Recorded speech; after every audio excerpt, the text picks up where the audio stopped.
Bom dia a todos. O som está no volume audível aí atrás, tudo bem? O tema a gente vai estar descobrindo ao longo da palestra. Então, a gente começa lembrando de uma historinha de um camponês que retornava para sua casa após um dia de labor na colheita de grãos. Adiante, no seu caminho de retorno, ele observa uma carruagem brilhante, parecia coberta de estrelas, de tão bonita e iluminada que estava.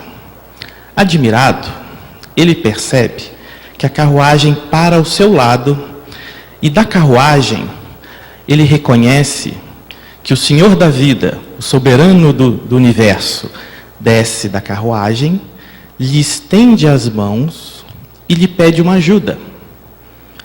Aí, naquele misto de admiração e perplexo pelo que estava acontecendo, o camponês se volta para sua sacola de grãos, tira um grãozinho e entrega para o Senhor da vida. O Senhor da vida sorri, agradece, retorna à sua carruagem e parte. E aí ele observa, depois que passa aquela admiração, ele observa um brilho dentro da sua sacola. E ele abre a sacola e observa que exatamente que uma pedrinha de ouro do tamanho exato e na forma exata daquele grão que ele tirou e entregou para o Senhor da vida, retornou para a sacola. E ele diz assim: louco que fui, por que não dei tudo que tenho ao soberano da vida? Essa é uma história muito bonitinha, é de um indiano que foi poeta, romancista, chamado Rabindranath Tagore. Ele nasceu em 1861, desencarnou em 1941 na Índia. E essa historinha está colocada como dedicatória do livro Cartas e Crônicas, do autor espiritual Irmão X, psicografia do Chico Xavier. Está colocado como dedicatória da obra. E essa é uma história muito bonita, porque ela nos passa a mensagem de que, se a gente pudesse se esforçar para fazer o melhor que a gente pode para o bem, para a caridade, a gente vai colher, a gente vai ter um retorno da vida em felicidade, em tesouro espiritual muito grande. E aí, motivado por essa verdade, né, quanto mais a gente puder dar e dar de nós mesmos, melhor a gente pode ajudar a transformar o nosso mundo e a nós mesmos para o bem. A gente escolheu como tema conversar sobre duas palavrinhas que fazem parte do capítulo, no item 5, então no item 5 do capítulo 6 do Evangelho segundo o Espiritismo. O título desse capítulo é O Cristo Consolador. E lá no item 5 é uma mensagem assinada por Espírito de Verdade. E nessa mensagem ele diz assim: Espíritas, amai-vos, eis o primeiro mandamento. E logo em seguida ele diz: instruí-vos, eis o segundo. E aí, nessa mensagem, eu vou transcrever um trechinho dela, e aí a gente vai analisar esse trechinho juntos. O Espírito de Verdade diz assim: sinto-me por demais tomado de compaixão pelas vossas misérias, pela vossa fraqueza imensa, para deixar de estender mão socorredora aos infelizes transviados, que vendo o céu, caem nos abismos do erro.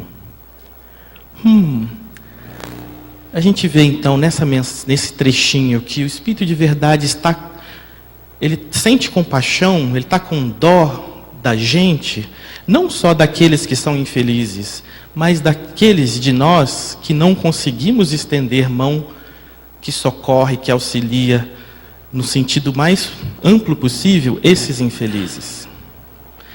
E no mesmo parágrafo que tem essa frase, o Espírito de Verdade fala assim: crede, logo em seguida, no mesmo parágrafo, crede, amai, meditai sobre as coisas que vos são reveladas, Não mistureis o joio com a boa semente, as utopias com as verdades. Ele está falando, essa mensagem está falando, está num capítulo que fala sobre a doutrina espírita como consolador prometido, o papel da doutrina em ajudar e auxiliar as pessoas. O objetivo da doutrina espírita é a reforma moral da humanidade, através da reforma moral individual de cada um de nós.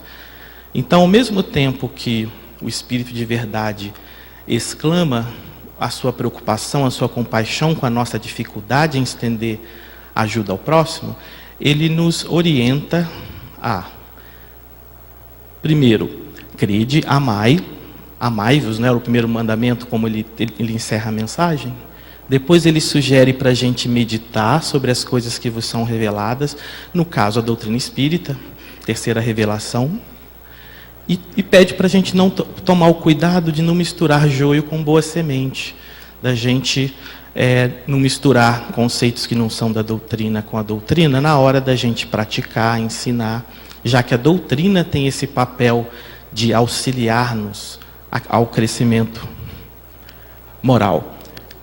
E aí, como evitar a mistura do joio com a boa semente?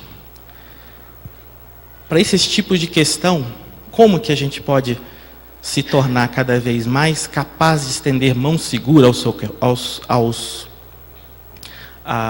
sofredores?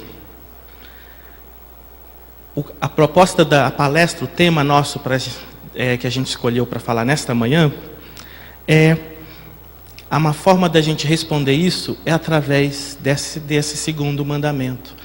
A gente costuma muito enfatizar a importância do amor, e sem dúvida é que está em primeiro lugar, e a gente gosta de lembrar do segundo mandamento, dessa segunda orientação, conselho do Espírito de Verdade.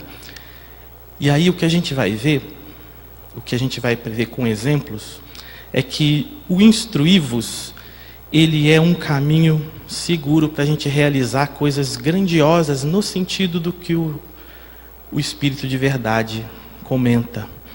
E a gente pergunta, como assim? Como assim o estudo, a instrução, a leitura, a meditação, a reflexão é capaz de ajudar a gente a estender mão segura? Aí a gente vai falar disso citando 3 exemplos conhecidos da humanidade, de pessoas que fizeram grandes coisas pela humanidade, que estenderam mão socorredora a muita gente. E a gente vai analisar qual é o papel do instruí-vos para essas pessoas. Primeiro, Mohandas Karamchand Gandhi, acho que é assim que fala. Quem olha para essa foto desse senhorzinho simpático, esse olhar humilde, acolhedor, não imagina que esse senhorzinho, se a gente andasse pela rua, encontrasse um senhorzinho, cumprimentasse, bom dia, feliz dia dos pais, a gente não imaginaria o que esse senhorzinho fez. Hoje a gente sabe pela história. Mas esse senhor, com uma proposta humanitária, sem derramar uma gotinha de sangue, sem disparar um tirinho de bala ou de canhão, libertou um país inteiro da colonização que sofria, que passava por um país europeu. E aí nós vamos ver como que ele foi capaz disso. Uma figura dele aos 7 anos, aos 20 anos ele já estudava direito, em Londres, numa escola tradicional. Então o Gandhi se formou advogado, então o Gandhi conhecia as leis daqueles que colonizavam o seu país. E aí vou repassar pontos assim da história do Gandhi, bem resumidamente, para a gente perceber 2 aspectos que ele tinha muito importantes. Primeiro, o amor. Ele se preocupava com as pessoas, ele sofreu e tinha compaixão pelas pessoas. E segundo, o papel que a oportunidade que a vida deu para ele de instrução permitiu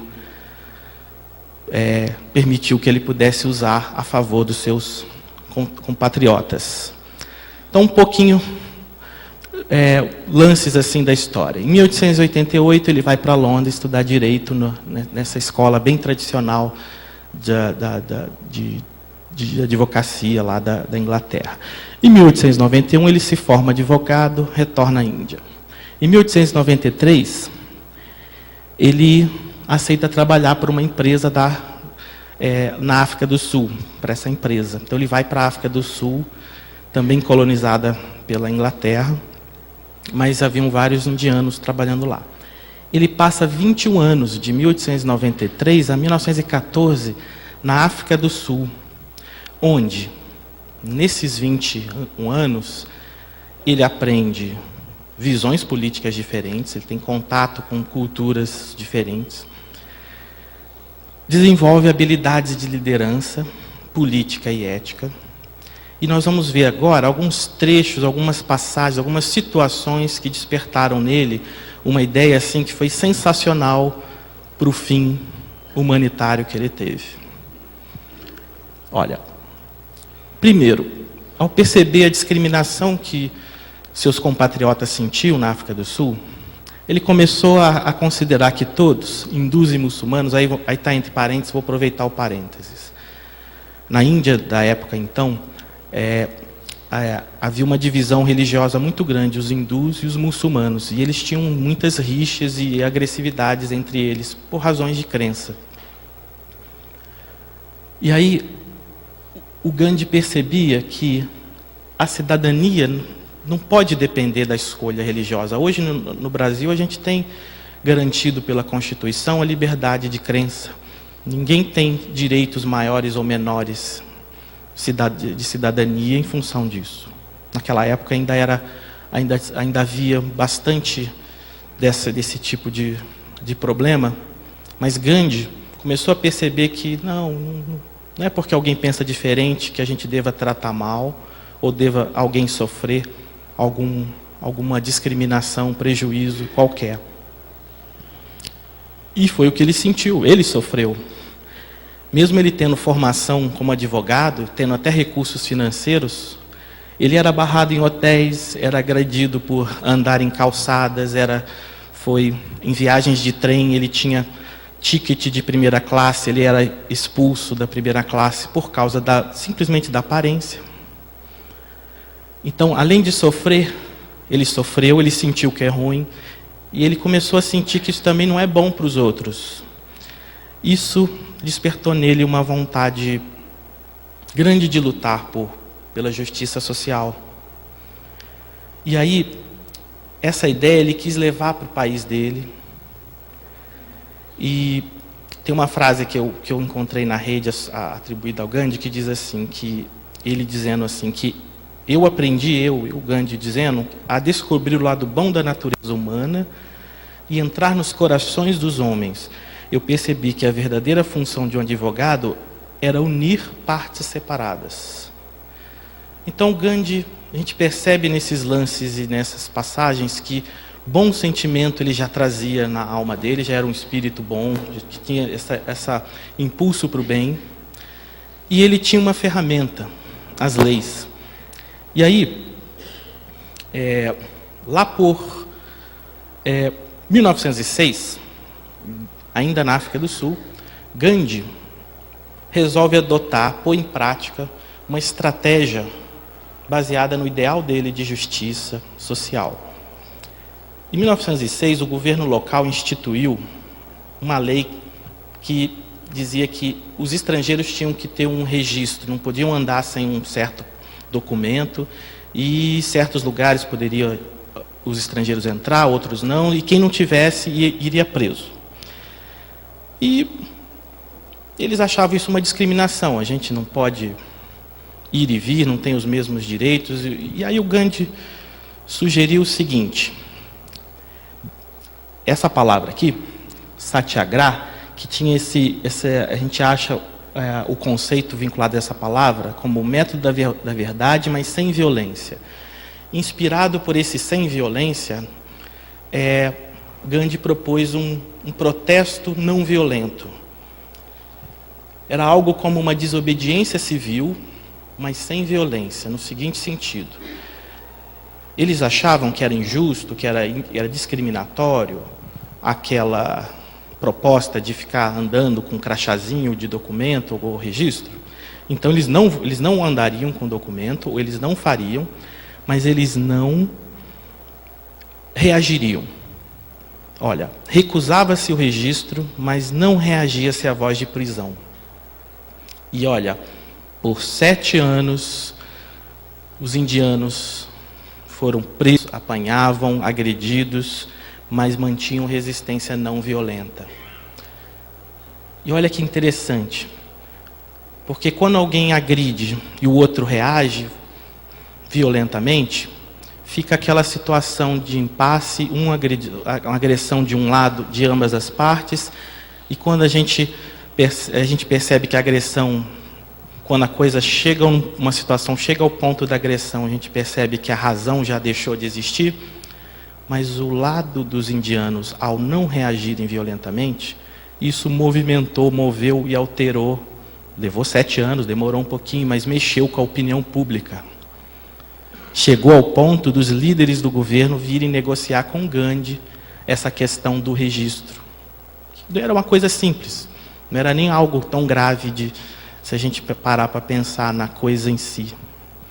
Mas o simples fato de não reagir à ação de punição gerou naquele grupo, nos sul-africanos, nos colonizadores, e nos ingleses e nos indianos que viviam ali, gerou uma sensação bem diferente de que quem era o agressor nessa história. Não eram os desobedientes. Os desobedientes apenas estavam exclamando, expondo a sua ideia de que não era justo. Eles não agrediram. Então, Gandhi, nesse período, ele aprendeu com essa situação e tinha vontade de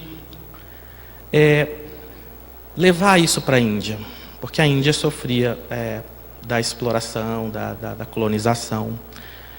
E aí um parênteses, né? Nesses períodos, também em 1900 e 1906, Gandhi propôs trabalhar para o exército britânico em 2 guerras, num grupo de apoio a um grupo médico. Essa experiência mostrou para o Gandhi que realmente não ia conseguir.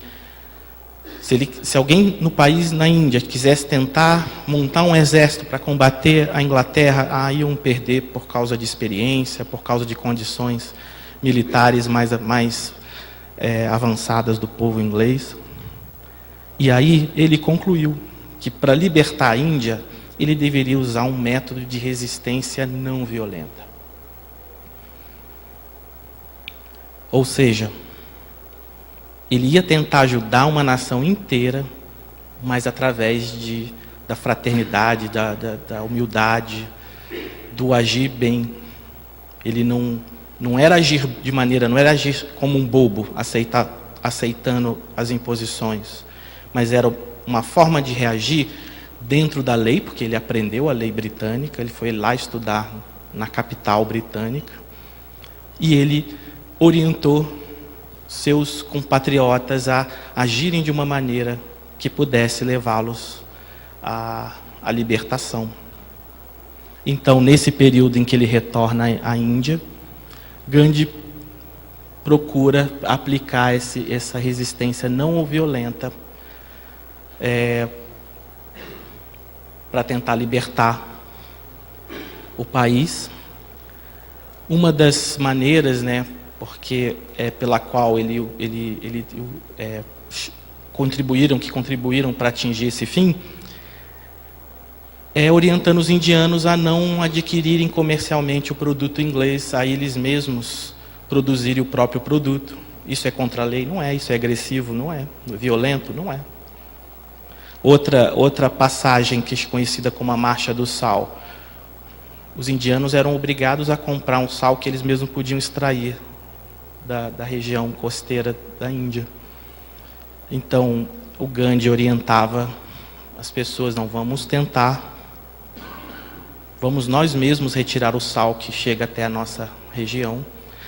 E isso provocou os britânicos chegar a prender milhares e dezenas de milhares de indianos. O próprio Gandhi conta a biografia dele, que ele somar todos os períodos em que ele foi preso dá uns 6 anos, né? Bastante tempo de tempo numa prisão, mas ele sempre reagindo com tranquilidade, sempre orientando ao seu povo a não reagir de maneira violenta, até que chega ao ponto que ele consegue a independência da Índia, porque a situação se torna tão insustentável e a imagem do agressor fica tão pesada em cima do colonizador, que esse senhorzinho que ninguém daria nada olhando para a fisionomia, por discriminação, preconceito, foi capaz de libertar um país inteiro só com a mensagem de não violência, de amor e conhecimento das leis.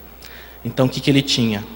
Amor no coração, ele se preocupava com o bem-estar dos seus compatriotas. Ele não desejava mal para a Inglaterra, para os colonizadores. Eles só queriam justiça, eles só queriam uma vida mais digna. Ele teve oportunidade, a bondade divina permitiu que ele pudesse conhecer e estudar as leis, conhecer a Inglaterra. Por que os compatriotas dele não poderiam ter uma vida, não precisava ser de riqueza e luxo, mas uma vida digna? Pelo menos ele entendia que todos têm direito. E lutou por isso de uma maneira pacífica. Conta, as histórias sobre Gandhi, para a gente ver como o sentimento dele era bom. Que num momento o Gandhi visitou o país inteiro, e na Índia tinha muitos trens. Então, num momento, o Gandhi, subindo num trem já em movimento, uma das suas sandálias cai e fica no chão. Ele, na mesma hora, tira a outra sandália e joga na direção da onde caiu a primeira.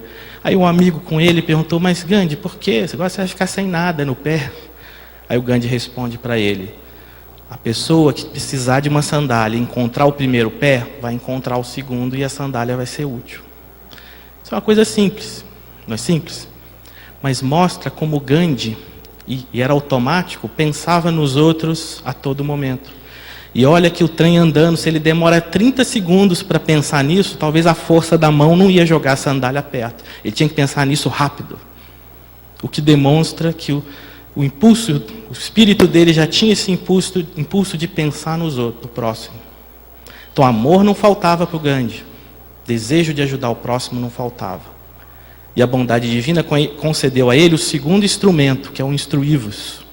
Conhecendo as leis, ele soube, de uma maneira que foi pacífica para todos os lados, realizar um bem significativo.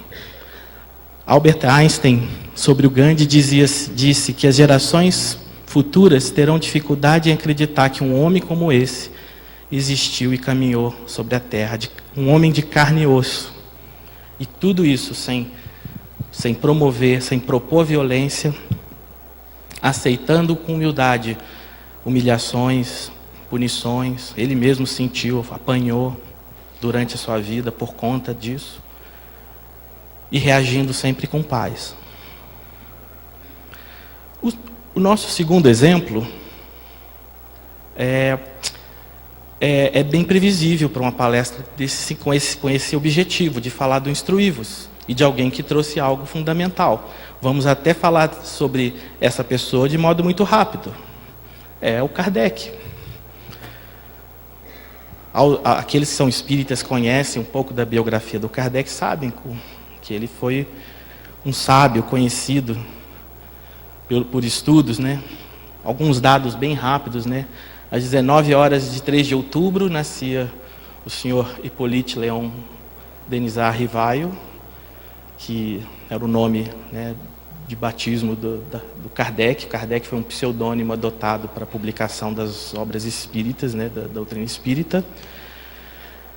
Ele teve a oportunidade de estudar em Yverdon, onde foi um discípulo de Pestalozzi, e a gente procurou algumas informações sobre Pestalozzi, sobre o seu pensamento. Ele tinha um pensamento assim, o Pestalozzi, que os sentimentos tinham o poder de despertar o processo de aprendizagem autônoma O sentimento era capaz de estimular a criança a buscar aprender por ela mesma, assim, motivar ela a estudar, para ela aprender mais, não só aguardar o conhecimento de um professor, de alguém. Ele dizia que só o amor tinha força salvadora capaz de levar o homem à sua plena realização moral. Eram pensamentos de Pestalozzi, e Kardec teve a oportunidade de estudar, de aprender as coisas sob orientação do Pestalozzi. Bom, Kardec ficou conhecido na sociedade da sua época por conta dos trabalhos que ele tinha, em alguns sobre ciência, outros sobre educação. Por exemplo, alguns títulos: curso prático e teórico de aritmética. Ele tem um estudo sobre um plano apresentado para o melhoramento da instrução pública, gramática francesa, manual de exames para diplomas de capacidade e outras obras vinculando ciência e religião, marcam aí a carreira do Kardec. Ele era conhecido, então, pela sociedade, em função desses estudos que ele publicava e que contribuíam na área de educação. Kardec também era caridoso, tinha um sentimento, se preocupava com o próximo.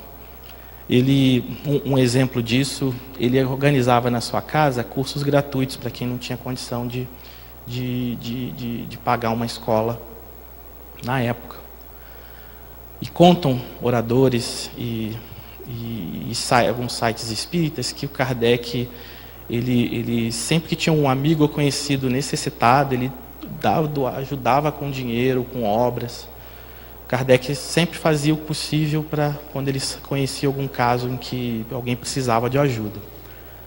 E eu estou citando isso para destacar que bons sentimentos o Kardec tinha. Era uma pessoa preocupada com o bem-estar.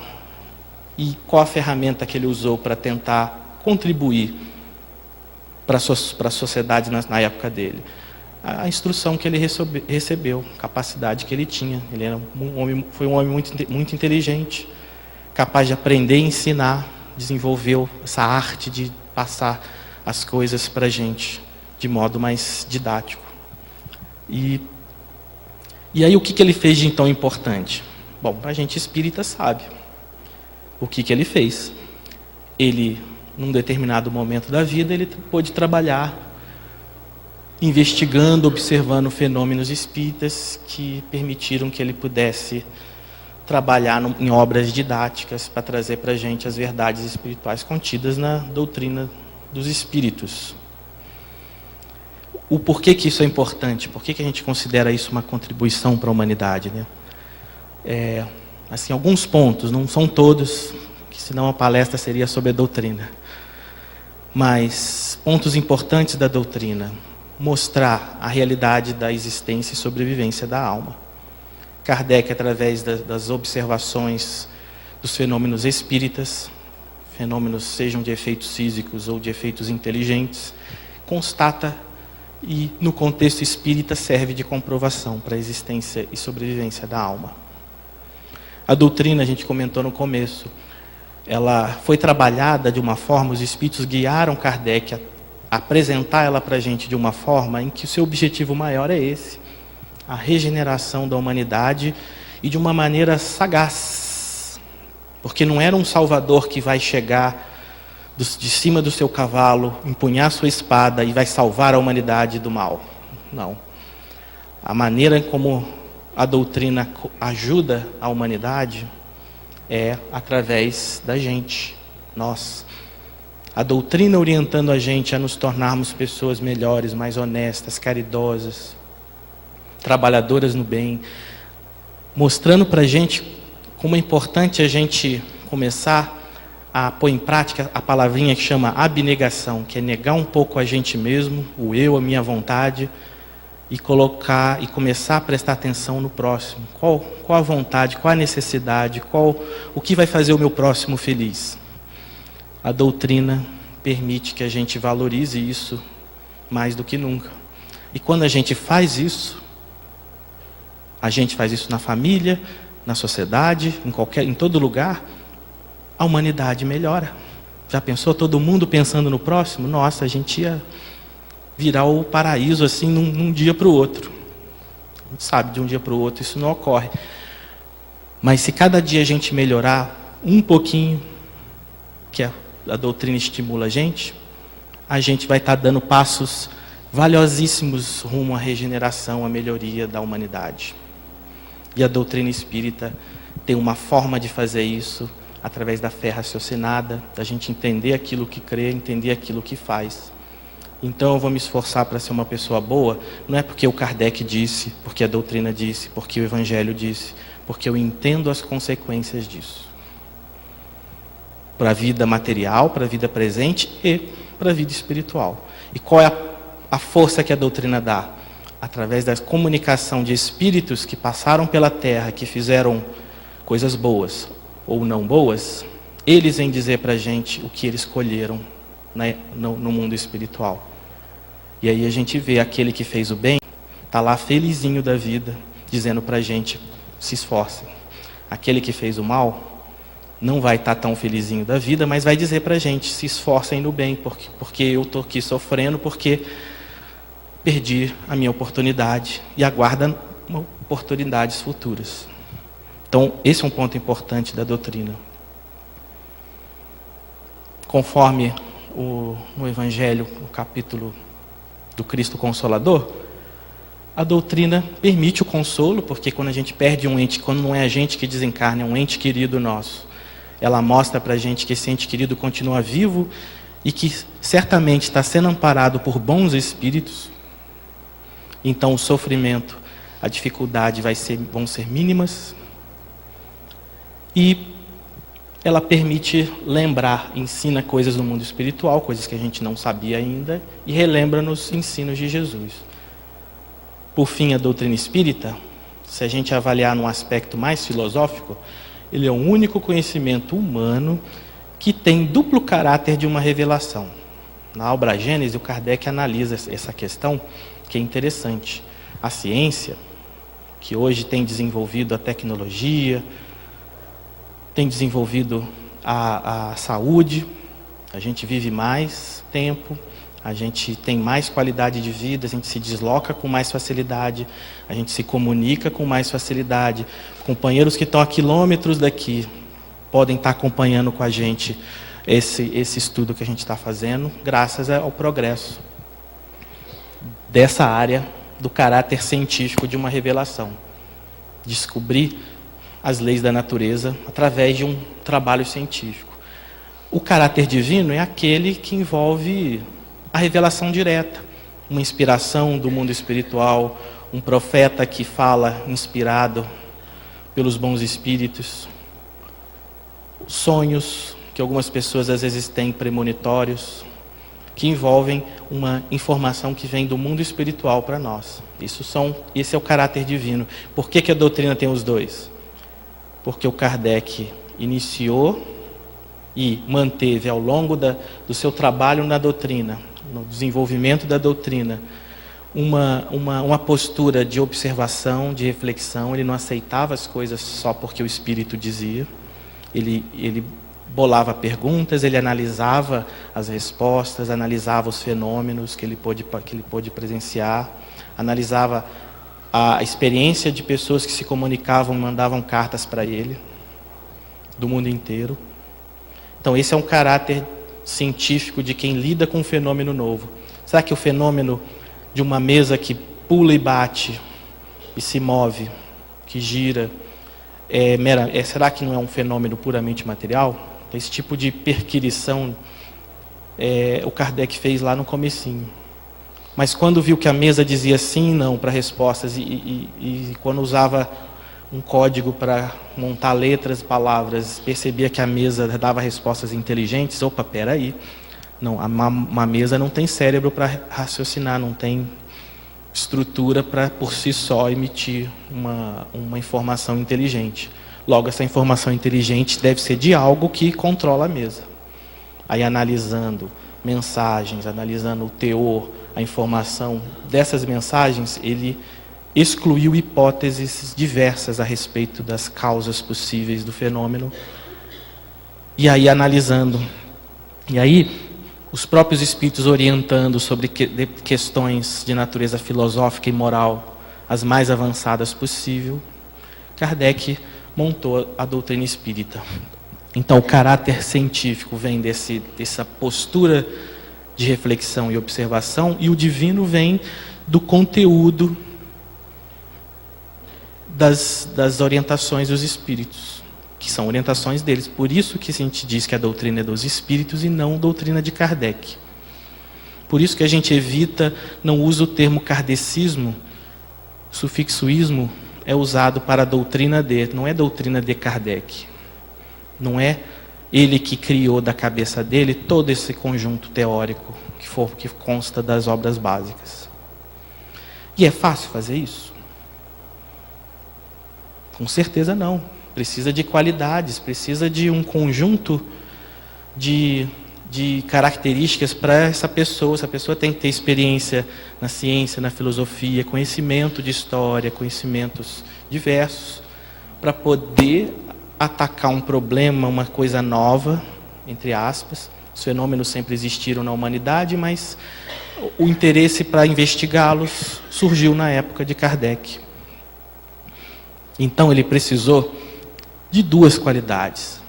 Embora a gente ressalte em Kardec a inteligência, o aspecto intelectual, mas Kardec precisava ter bom sentimento também, porque a chance de alguém se desviar, desvirtuar essa trajetória de codificação da doutrina é muito grande. Kardec foi perseguido, caluniado.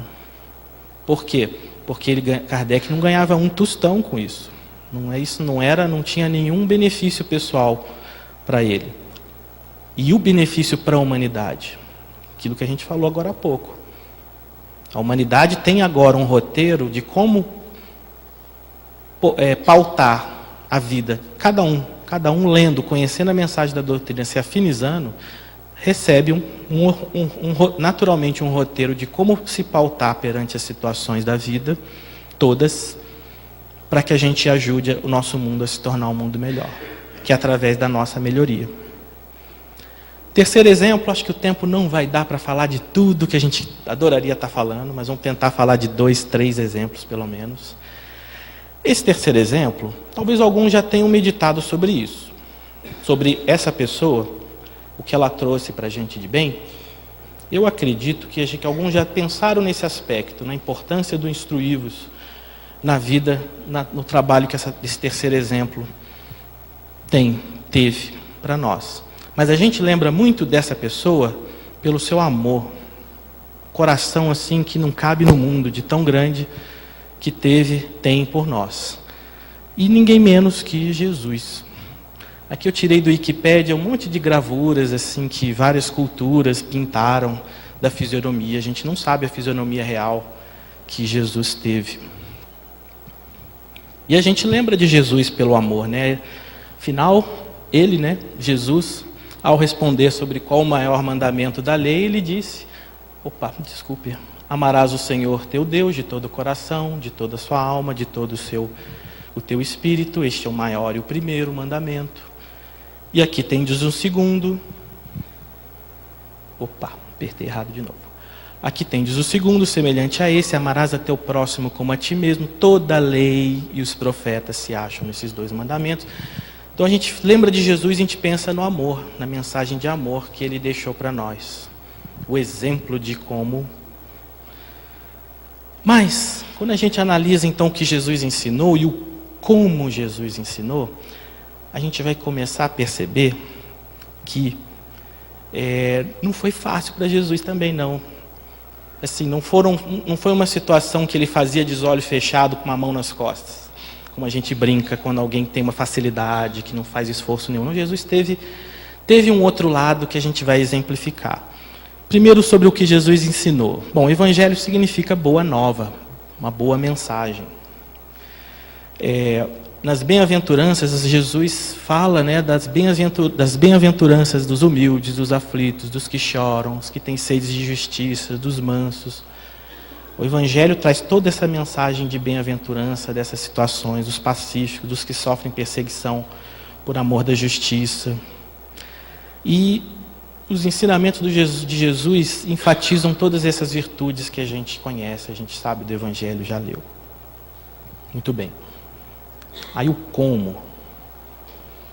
O como é que é um ponto que a gente às vezes não atenta para o detalhe, mas vale a pena, porque faz parte do nosso aprendizado.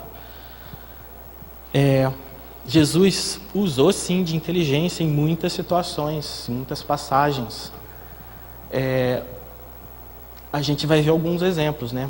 Vamos ver alguns exemplos. O primeiro deles, dai a César o que é de César. Vou pegar aqui o Evangelho, deixa eu botar aqui um quadro. Esse é um quadro que está no Museu de Finas Artes de São Francisco, na Califórnia. O autor, eu só achei o primeiro nome, Rubens. Então, a passagem dai a César o que é de César, lá no Evangelho segundo o Espiritismo, está no item 5. Eu vou aqui ler um trechinho bem rápido para a gente lembrar, que é assim: os fariseus decidiram entre si surpreender Jesus, em suas palavras. Mandaram os discípulos com os herodianos ao encontro de Jesus e dizer: Senhor, sabemos que sois verdadeiro e que ensinais o caminho de Deus pela verdade, sem considerar a quem quer que seja, porque não considerais a pessoa nos homens. Eles estão com segunda intenção. Dizei-nos, pois, vosso conselho sobre isso, sobre o seguinte: é-nos permitido pagar o tributo, o imposto a César, ou não pagá-lo? A gente sabe, até nos dias de hoje, a gente tem deveres, por lei, de pagar impostos. A gente paga imposto até demais, a gente até reclama. Na época, o pessoal reclamava também. Ninguém queria pagar, achava que era abusivo. Aí, deixa eu continuar aqui, que lá em Mateus, capítulo 22, versículos de 15 a 22, a narrativa continua. Mas Jesus, conhecendo a sua malícia, lhes disse: hipócritas, por que me tentais? Mostrai uma peça de dinheiro que se dará para o tributo. E tendo eles apresentado uma moeda, Jesus disse: de quem é essa imagem e inscrição? De César, disseram. Aí Jesus respondeu: dai, pois, a César o que é de César e a Deus o que é de Deus. Olha, se fosse comigo, eu já estava me escondendo, procurando um buraco, porque eu não ia saber responder, não tinha a menor ideia. Talvez até alguém com mais experiência pudesse dar uma resposta, mas Jesus soube dar uma resposta para uma armadilha. Era uma armadilha, se Jesus falasse que não era para pagar, ele ia ficar ruim com os romanos que colonizavam ali a região. Se ele dizia não, tem que pagar sim, os judeus que não gostavam, não achavam abusivo o imposto, ele ia ficar ruim com os judeus. Mas ele, de modo inteligente, deu uma lição para a gente, de respeito às leis, de respeito ao direito do próximo e, ao mesmo tempo, os nossos deveres para com Deus. A gente se dedicar ao bem e ao próximo. Olha uma segunda passagem que chama perícope da adúltera. E quando eu vi esse nome, perícope, o que é isso? Você vai na internet, agora é fácil achar, vai no Google pergunta para o Google, ele sabe. Diz o Google que é um trecho, uma perícope é um trecho de uma obra literária para ser usado para algum ensinamento. Também tem a tradução de alguns versículos bíblicos separados para leitura numa missa, numa reunião. O da adúltera, aí tem um quadro de Nicolas Poussin, que está no Louvre, em Paris. Aí a história da adúltera é a seguinte. Está lá no capítulo 10 do Evangelho segundo o Espiritismo, tem uma transcrição. Então os escribas e fariseus conduziram uma mulher que tinha sido surpreendida em adultério e a colocaram de pé no meio do povo, dizendo a Jesus: Mestre, esta mulher acaba de ser surpreendida em adultério. Ora, Moisés nos ordena na lei que é para lapidar, jogar pedra, até a morte, as adúlteras. Qual é, pois, sobre isso o vosso sentimento? Aí diz aqui a narrativa, que é de São João, capítulo 8, versículos de 3 e 11, que eles diziam isso tentando a fim de ter do que acusá-lo. Já explico. Mas Jesus se abaixa e risca com o dedo a terra, não respondeu. Como continuassem a interrogá-lo, ele se ergueu e disse, frase que a gente conhece, aquele dentre vós que estiver sem pecado, que lhe atire a primeira pedra. Depois se abaixou, continuou a riscar-lhe com o dedo a terra, notou que os velhos foram saindo primeiro, até que todos que estavam ali se retiraram, só permaneceu a mulher adúltera. E Jesus diz à mulher, onde estão os vossos acusadores? Ninguém vos condenou? Ela lhe disse, não, Senhor. Jesus respondeu, também não vos condenarei. Ide e não peques mais. E no futuro não peques mais. Olha que situação complicada essa que queriam colocar Jesus. Por quê? Estava dando uma lida onde eu tirei, dei uma procuradinha de informações a respeito dessa passagem. Aí descobri uma informação na internet de que essa pena do apedrejamento, na época de Jesus, só era aplicada pelos governantes romanos. Nenhum judeu tinha autoridade nem para condenar, nem para executar a pena. A regra que os romanos impunham aos judeus. Se Jesus recomendasse a condenação, além de ser acusado de crueldade, ia criar problema com os romanos. Se Jesus dissesse, vamos perdoar, não vamos acusar, não vamos condenar a morte à adúltera, ele iria contrariar as escrituras do Moisés, que tinha essa pena dura com relação ao adultério.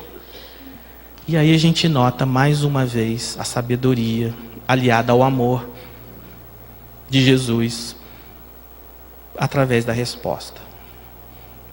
A resposta nos mostra que em qualquer situação, quando a gente vai analisar diante de uma escolha, às vezes a gente tem que decidir coisas, seja para os filhos, seja no trabalho, a gente tem liderança, ou seja um juiz que vai determinar a sentença de alguém que está sendo julgado.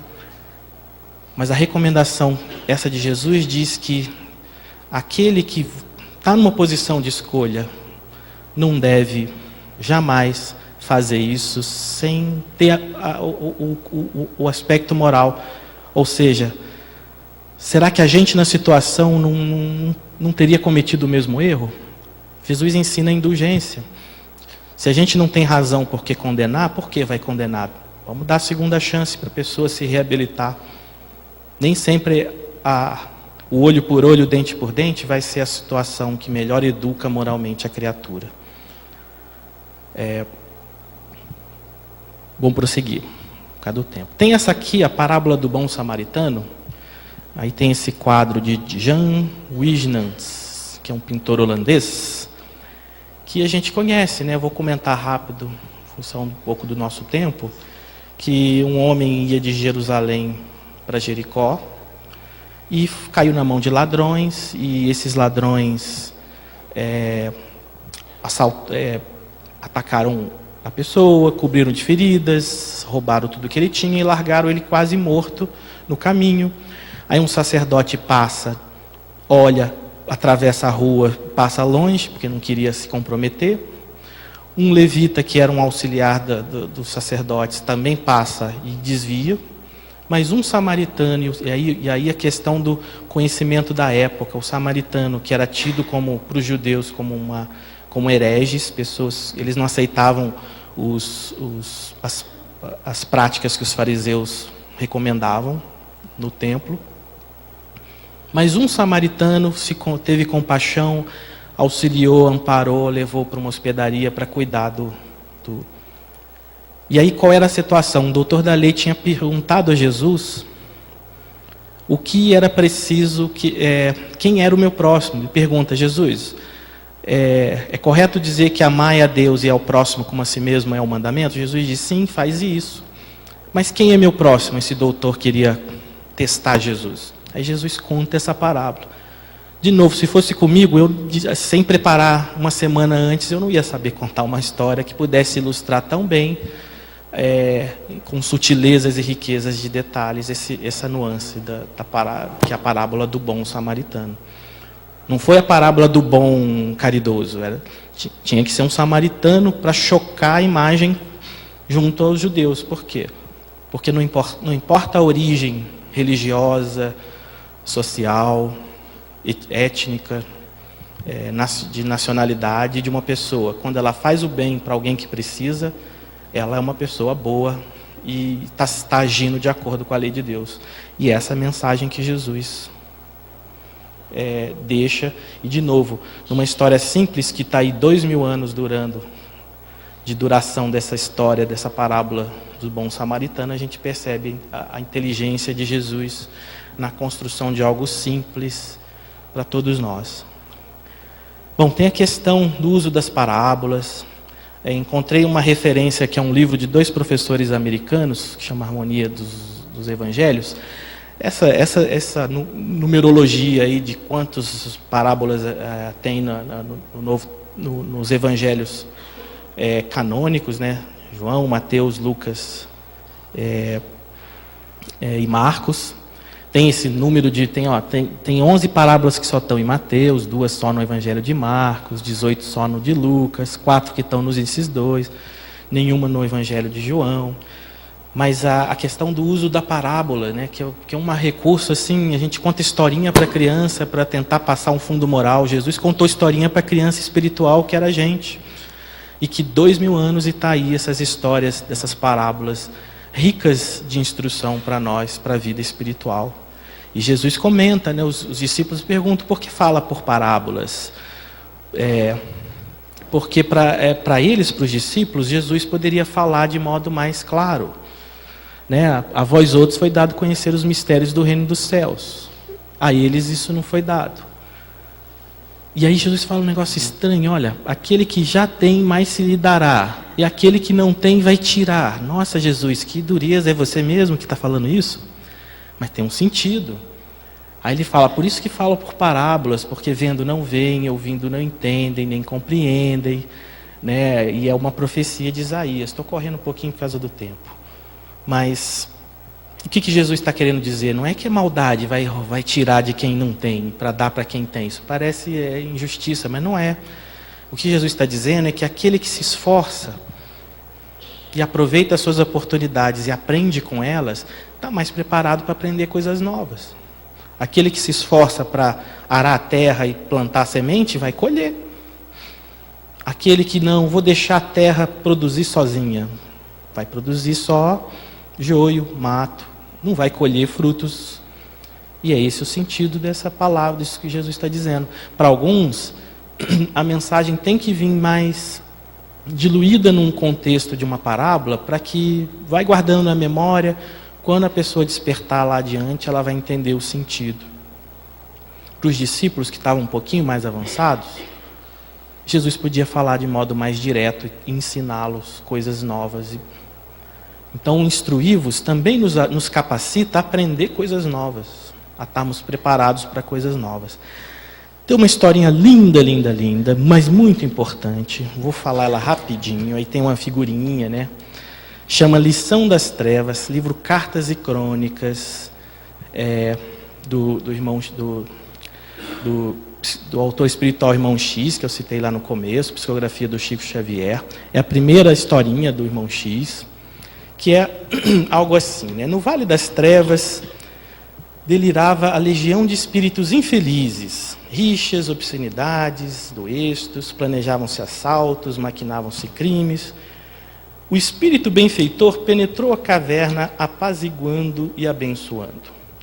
Aqui abraçava um desventurado, apartando da malta, de modo a entregá-lo mais tarde às equipes socorristas. Mais adiante, aliviava com suave magnetismo a cabeça atormentada de algumas entidades em desvario. O serviço de assistência seguia difícil quando o enfurecido mandante da crueldade, ao descobri-lo lá na região ali das trevas, se aquietou e impôs respeitosa serenidade à chusma de loucos que estavam em volta ali, declinando-lhe a nobre condição do benfeitor. Que os companheiros rebelados se acomodassem, deixando passagem livre àquele que reconhecia por missionário do bem. Conheces-me? Interrogou. Opa, peraí, volta um pouquinho. Não, volta. Conheces-me? Interrogou o recém-chegado. Sim, disse o chefe das sombras. Eu era um doente da terra e me curaste o corpo que a moléstia desfigurava. Lembro-me perfeitamente do cuidado ao lavar-me as feridas. Aí os outros espíritos se olharam e de improviso um deles, de dura carranca, apontou o visitador e disse: que mais te fez esse homem no mundo para que sejamos forçados à deferência? Aí o chefe disse: deu-me teto e agasalho. Isso. Aí o outro: que mais? Supriu minha casa de pão e roupa, libertando-nos a minha família da nudez e da fome. E outro: mais nada? Aí o chefão disse: muitas vezes dividia comigo o que trazia na bolsa, entregando-me abençoado dinheiro para que a penúria não me arrasasse. Aí, estabelecido o silêncio, o benfeitor, encorajado, perguntou: meu irmão, nada fiz senão cumprir o dever que a fraternidade me impunha.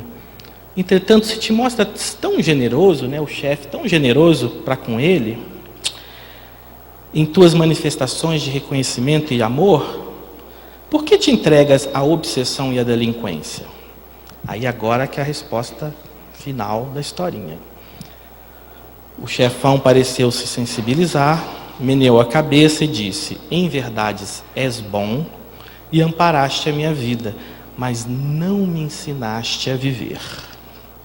E a história termina com o irmão X comentando assim: cultivemos a divulgação da doutrina que nos esclarece e reúne. Com o pão do corpo, estendamos a luz da alma, que nos habilite a aprender e compreender, raciocinar e servir. Ou seja, qual a diferença do benfeitor para Jesus, por exemplo? Jesus multiplicou pães e peixes, transformou água em vinho, curou muita gente, mas Jesus deixou ensinamentos. Ao fazer só a caridade, só o bem, a gente tem que fazer. A pessoa que está com fome não vai escutar palestra, não vai escutar doutrinação, não vai estudar a doutrina ou o evangelho. Mas primeiro a gente vai lá e alivia, mas não fiquemos só no trabalho do alívio, que busquemos alguma coisa que vá além, que a gente estenda a mão firme para muitos infelizes transviados e aproveitemos que a gente tem a doutrina que é capaz de fato melhorar a gente e a humanidade. Eu paro aqui que a gente chegou no horário e a gente pede a Deus que nos dê bastante oportunidades da gente estar fazendo o bem. Obrigado, gente.